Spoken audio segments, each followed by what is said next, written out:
It's Nemo Nation, broadcasting from the Fastport Studios at the historic Degas House in the city of New Orleans, just blocks away from where trucking radio first began. By the way, you and our next guest have something in common, do you not, Dave? We do indeed. We were both in the Army, and we were both in South Korea. Probably not at the same time, though. Charles Jones Jr. is with us. Charles, good morning. Dave here. Hey, good morning.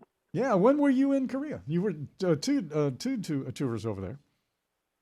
Yes, let's see. I recently left Korea last year, before I retired, actually.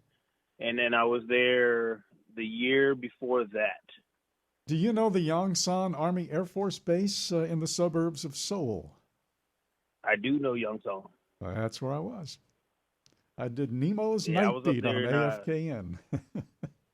I was up there in Casey Hovey. Oh, okay. Yeah. Now, I predate you by about 50 plus years. I was there in 1971 and 72. But at any rate, welcome to the show and congratulations. I know you and Jim had a chance to spend a little time up there in Ohio. Yes, we did. I want to ask you, Charles, because we didn't get a chance to talk afterwards because that morning is so kind of chaotic and crazy. It then gives way to a tour of the factory, which is really cool, Magoo, and then they kind of dump on you the fact that you're going to Washington, D.C.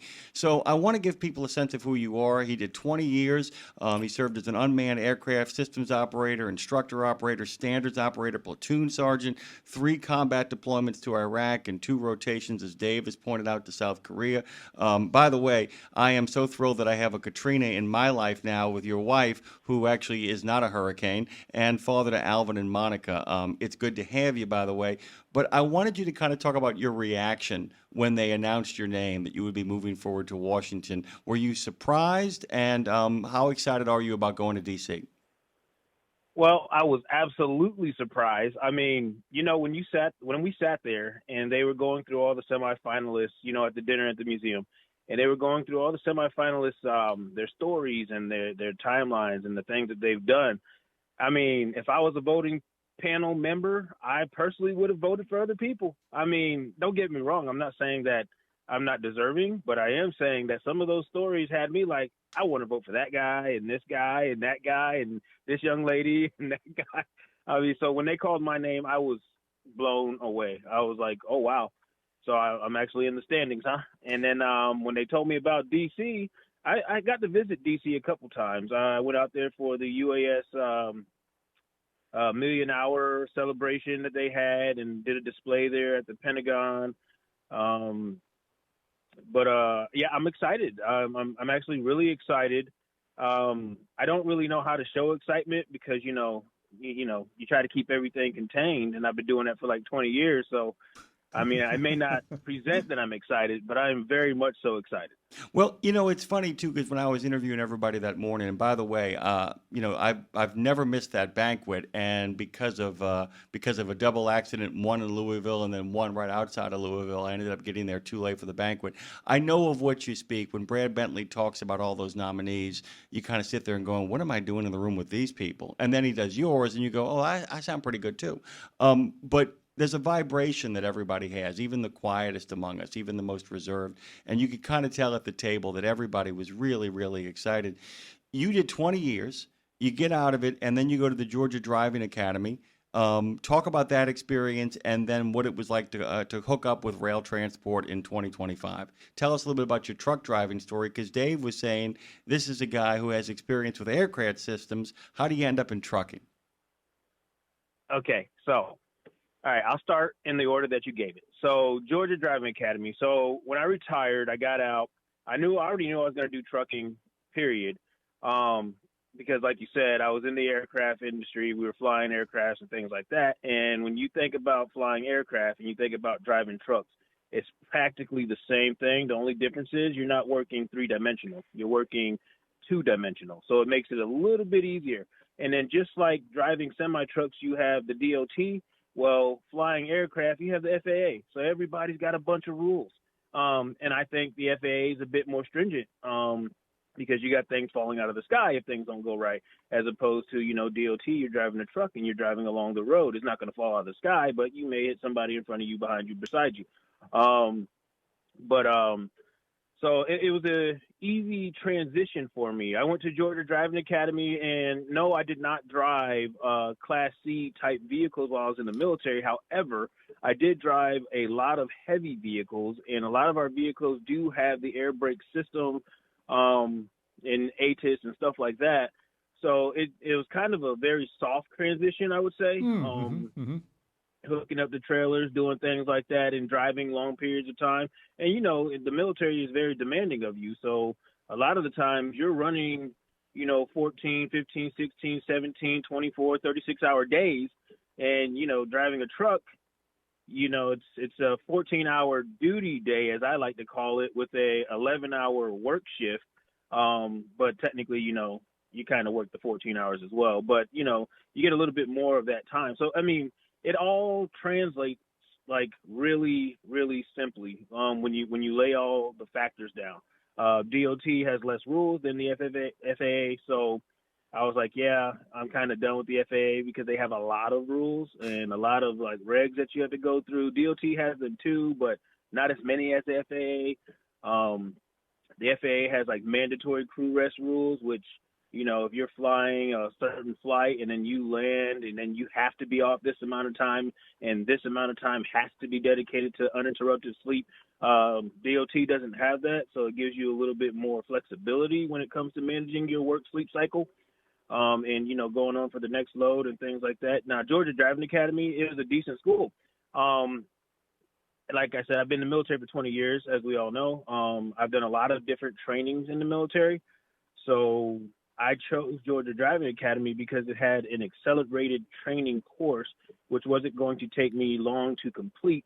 Plus, I also tend to get bored in courses that take too long, which is why I did not pursue higher education, because I don't tend to, want to sit there and be preached at something that I can just pick up the book, read it, and if I don't understand it, ask a few questions and then understand it and then run with it. Yeah, but I knocked that course out pretty quickly. Unfortunately, I did not get the number one, spot, for people trained in my class. I got number 2, but I guess sometimes you got to be number 2 so you could have somewhere to improve. That's fine. just try harder. But I definitely was a first-time go there. And then after that, I was looking for jobs. Or companies to place with. I didn't know how it was going to go. That's the whole point of me driving right now, is because I still have a business model. I do plan on starting my own trucking company at some point. Maybe not like super big like Roehl or Swift or any of those real big name carriers, but something large enough to where I could provide opportunities to others, but small enough to where it's manageable. But I was looking for a job, and I was looking for a job that was consistent. They check marks for everything that I needed. Because I did promise my wife that once I retired, I would give her more of my time, because I was always mission oriented. And, if anything ever came up, I was always for it. And I was like, let's get it done. And then I had a whole bunch of soldiers under me throughout the course of my career. So, whatever they needed, I had to be there for that as well, which took a lot from my family. And then, I was looking at Swift. And then I was looking at Roehl. Those are like the only two. Swift because of the amount of fleet that they deal with, and then Roehl because of their reputation for being one of the safer carriers out there. And I was like, well, if I'm going to learn it, I should learn it right and learn it the safest way. And that's why I chose Roehl overall. And then also Roehl has what they call Home Time Plus. So I go out for a week, I get 4 days home. I go out for a week again, I get 3 days home. So it gave me that work and home balance that I needed so that I could live up to what I was telling my wife and also live out my dream of starting this trucking company. You have checked off as many boxes as there are to check off. And what I mean by that is your dissertation on comparing and melding aviation with transportation, let's put it that way, trucking, is perfect. And I've heard that same thing from the parallel between pilots and drivers. For my 50 years in radio here with drivers, I'm going to have to go get it. that was really laid out well. That's a textbook thing. And I mean that as a high compliment because you really got it, is what I'm trying to say here. And a lot of folks can't connect those dots. Well, I've been planning to do this for like 10 years. I was halfway in my last career when I started thinking about this one. So, I mean, when you go through all the different jobs that are out there or careers or, things that you want to walk into, you want to find something that you already have a strong skill set for because it sets you up better for success. So when I looked at trucking and I started talking to those drivers as they were dropping off some of our equipment or picking it up to go on to different areas, and they started telling me about it and how it actually works, I was like, man, I'm already doing this. I'm actually doing it a little more in depth. So I was like, this is like cakewalk. We do mission planning. We do trip planning for trucking. We do, you got to do the communication calls all the time, talk to the tower, let them know where you're at, your estimated time of departure, estimated time of arrival, when you hit your checkpoints. You do that in trucking. I'm just like, I'm already doing it. The only thing I'm not doing is driving a big semi-truck that weighs 80,000 pounds, but I am flying aircraft that, have different fuel and payloads and things like that. So I was like, man, this is going to be seamless. And as it turned out, it is exactly as I thought it would be. The only difference is you have fleet managers and planners in trucking that plan most of that stuff. You just got to double check it.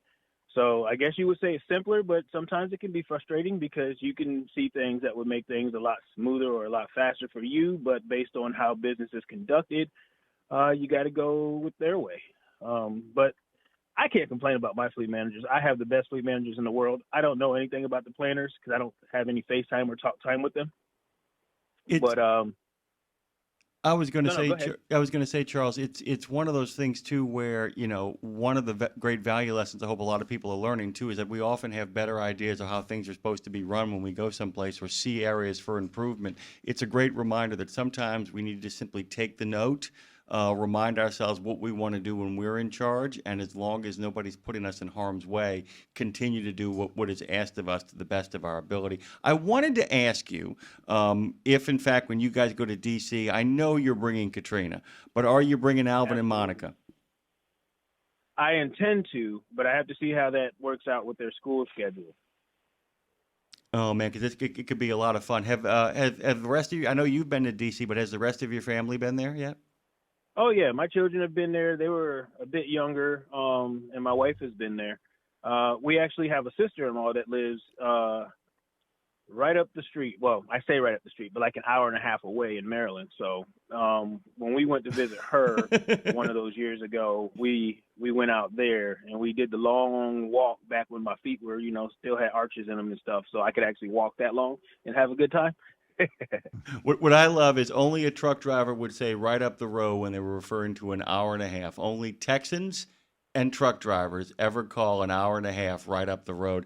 Charles, we're out of time. We can't thank you enough for making time for us this morning. Congratulations to you, Charles Jones Jr., U.S. Army E-7. He currently works for Roehl Transport. He's a sergeant, was a sergeant first class, graduated from high school in Indian Trail, North Carolina in 2004, and committed to the Army through the delayed entry program. 20 years later, he finds himself as one of the finalists for Transition Trucking, Driving for Excellence. We can't thank our friends at Fastport enough for facilitating this as well. Guys, please check out fastport.com or go to nationalapprenticeships.org. Thank you, Charles. You're welcome back anytime, and we can't wait to see you in D.C. Thank you. Thanks for having me, and thanks, everyone, for your participation in this. I appreciate it, and it is an honor.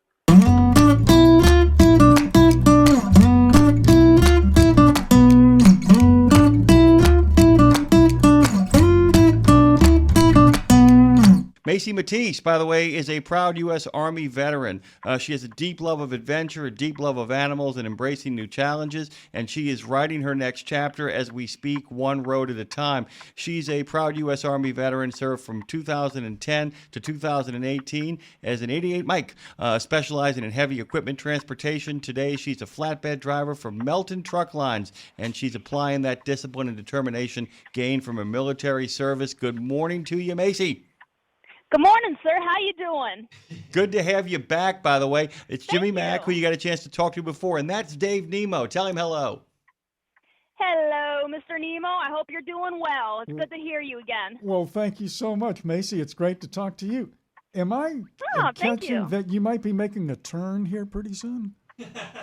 Well, I actually pulled over on the side of the road. Okay. Those are my flashers you hear. Yeah, I'm on the side of the road in Texas talking to you gotcha. guys. That's a good place to be. Good place to be. Safety first. Yes, Fantastic. Yeah. Fantastic. Very exciting. Macy, did I understand correctly that you were a wrestler?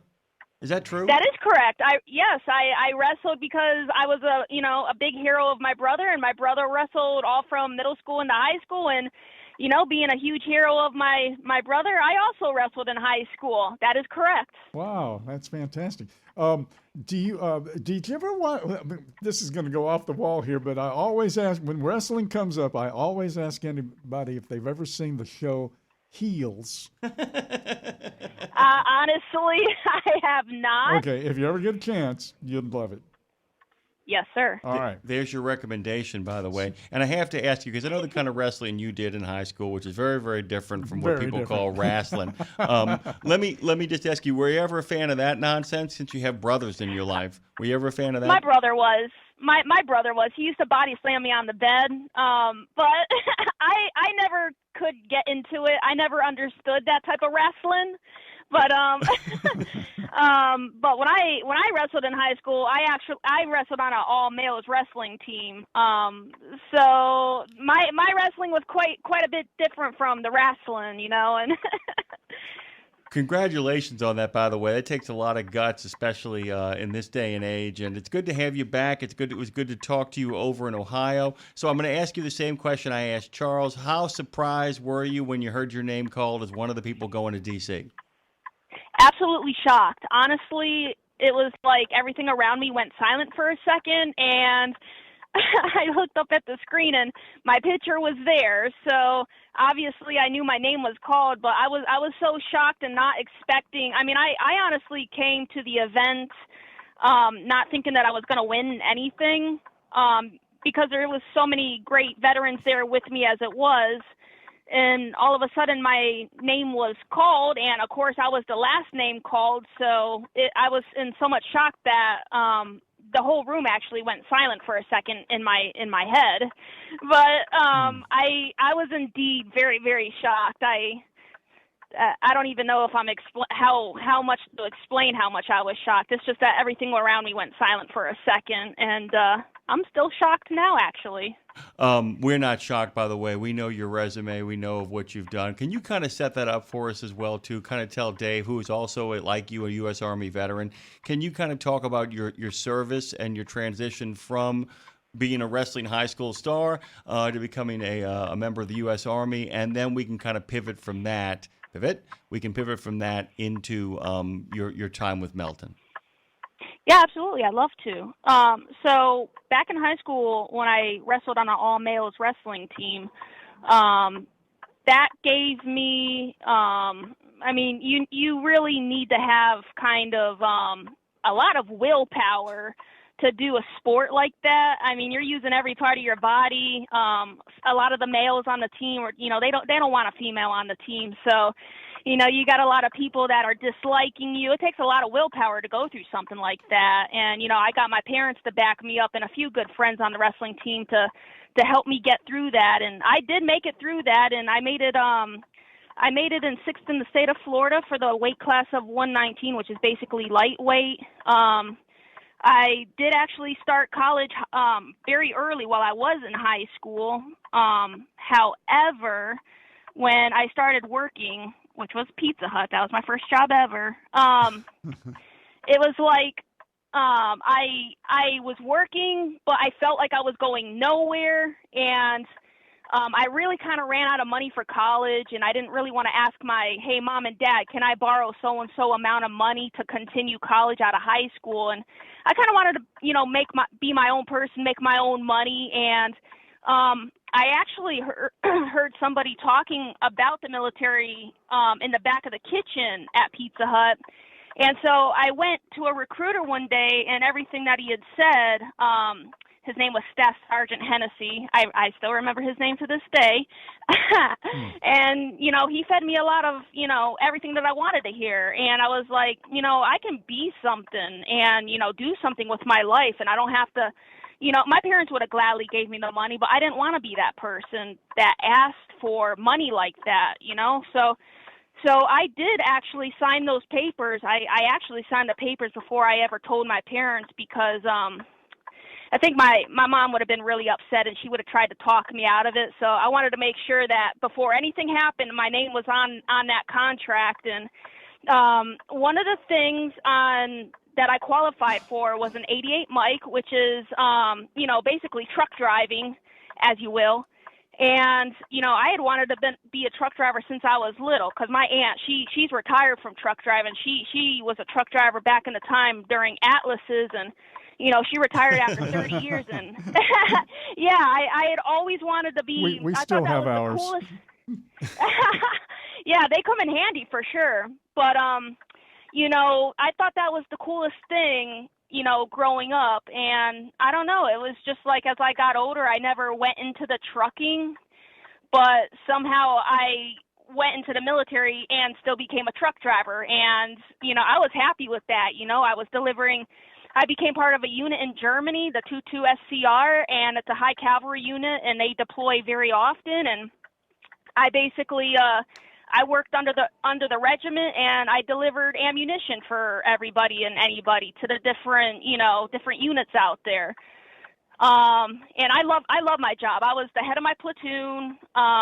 There was me and 3 other females, and the rest was males, and I pretty much outdid all the other, except for the sergeants, but I grew in my rank in my squad very, very, very quick, and went to Afghanistan where I was deployed.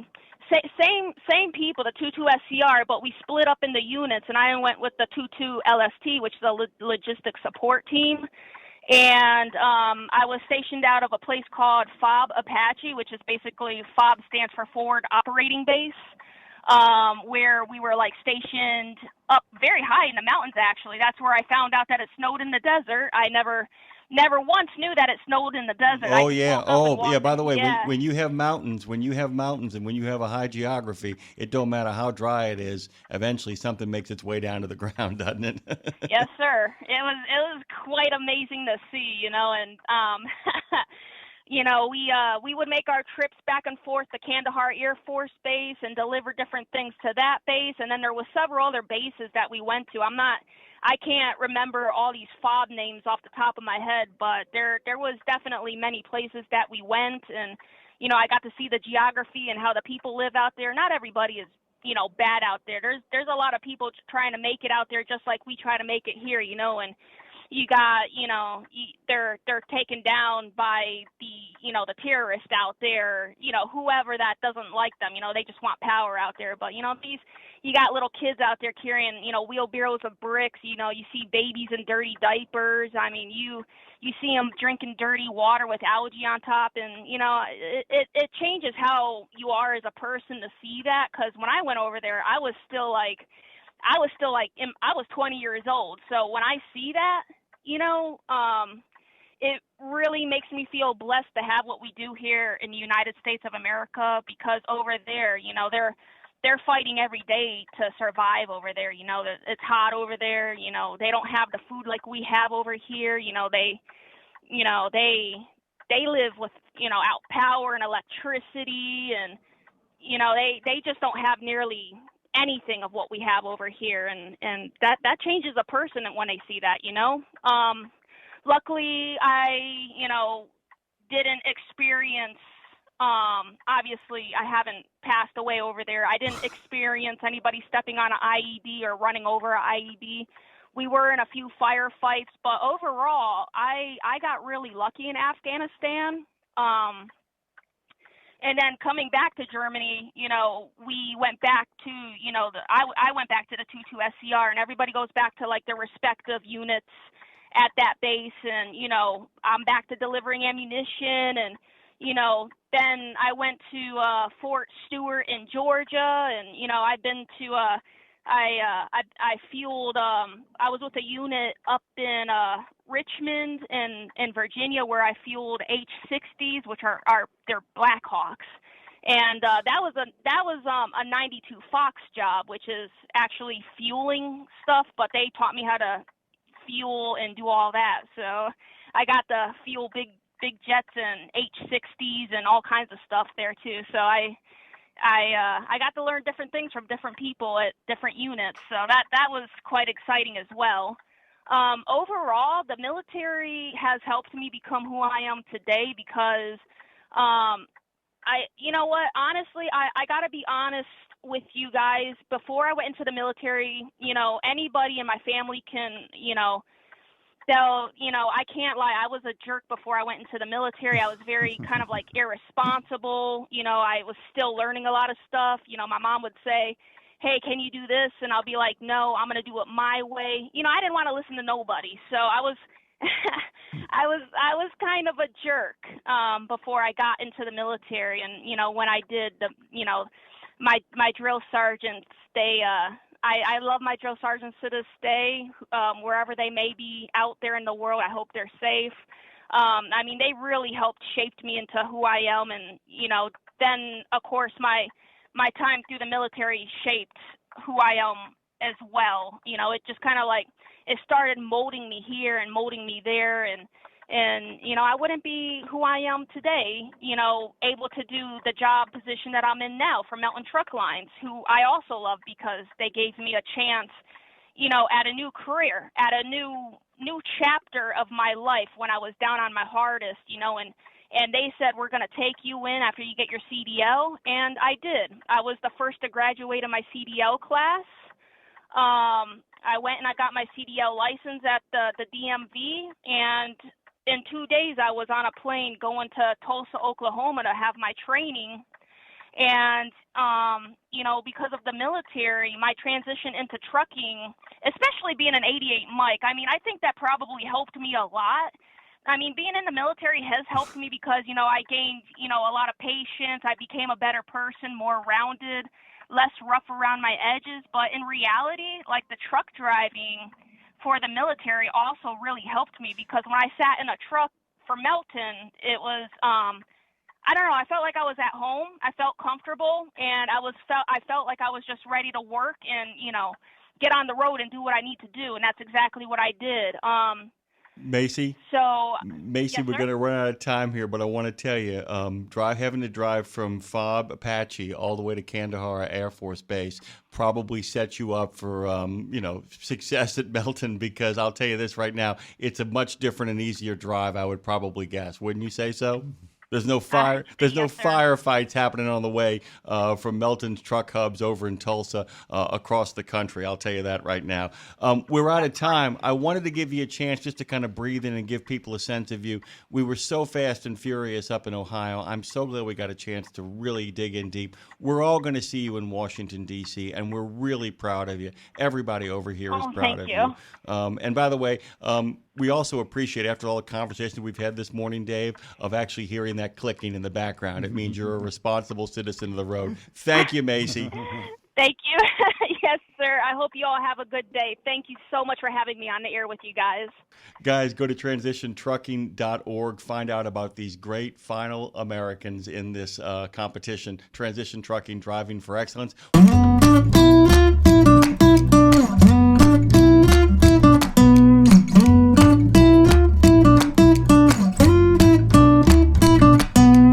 You know what's really funny, Dave? You get somebody's nickname, and sometimes it sticks with you. Our next guest, which I'm going to ask you to introduce, but I'm going to simply call him Scriv. And would you take it away from that point on, Dave? Do it for us. Well, it is Scriven, as a matter of fact. Mark Scriven is joining us. He's a U.S. Army vet he's with Stevens Transport now, and so 9 years as a Patriot missile operator, and he maintained those missiles as well. Got all kinds of medals, and one of them recognition as a combat lifesaver. And he's on the road now with Stevens Transport, and just had a new daughter a couple of months, well, last month, I guess, huh, Mark? Good morning. Yes, sir. Yes, sir. That is true. Hey, how y'all doing? It's Okay. good to be on the show. So you have 3 children. Tell us about those 3 and introduce us to your new daughter.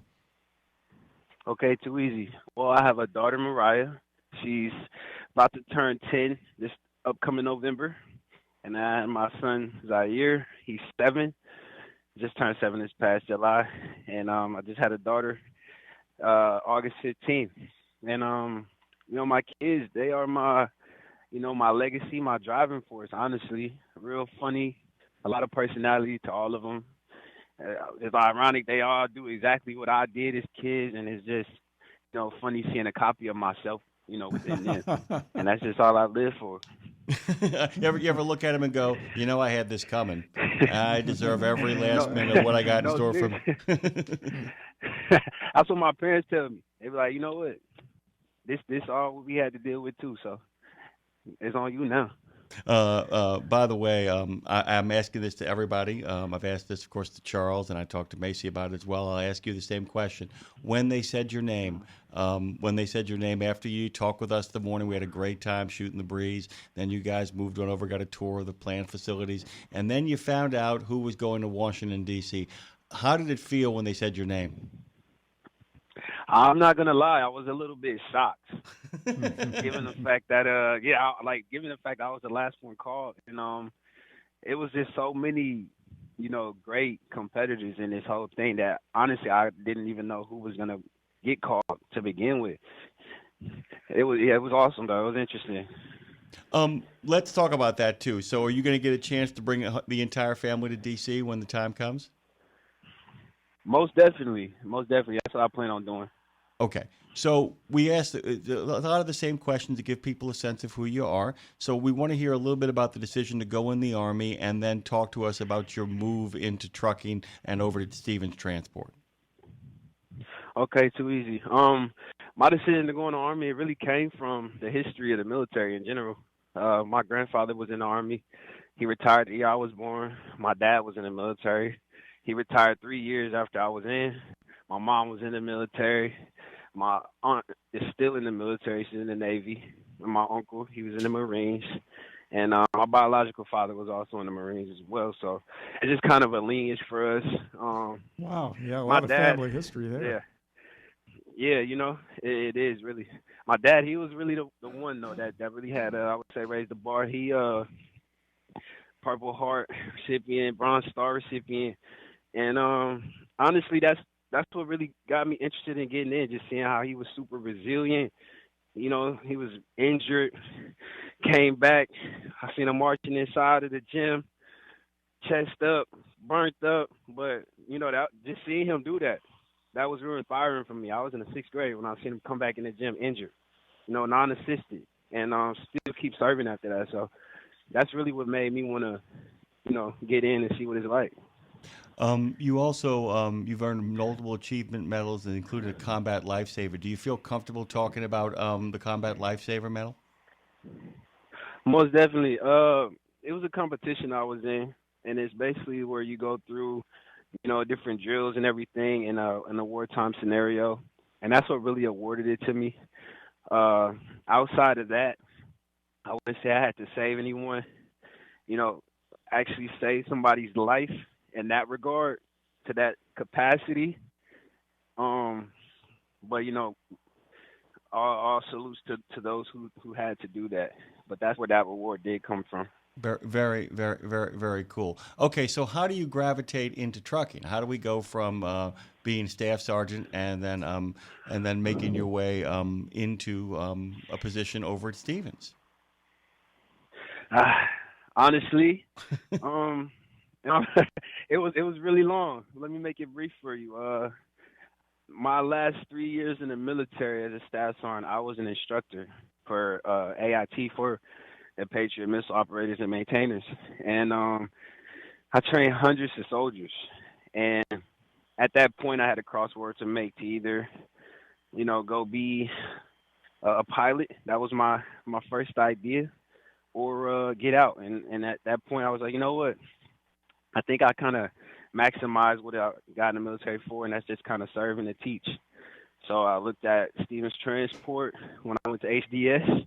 Shout out HDS. That's the school I attended, great school. I did the 730 program, kind of like a mechanics course. I got my Class B license as well as my CDL, as well as 400 additional driving hours on the road. So that right there, they were real helpful, real insightful too, with all the companies out there. And I wasn't aware of Stevens Transport until they brought it to my attention, and they started off with the color of the truck. And that's my favorite color and the type of truck. It was a black Kenworth.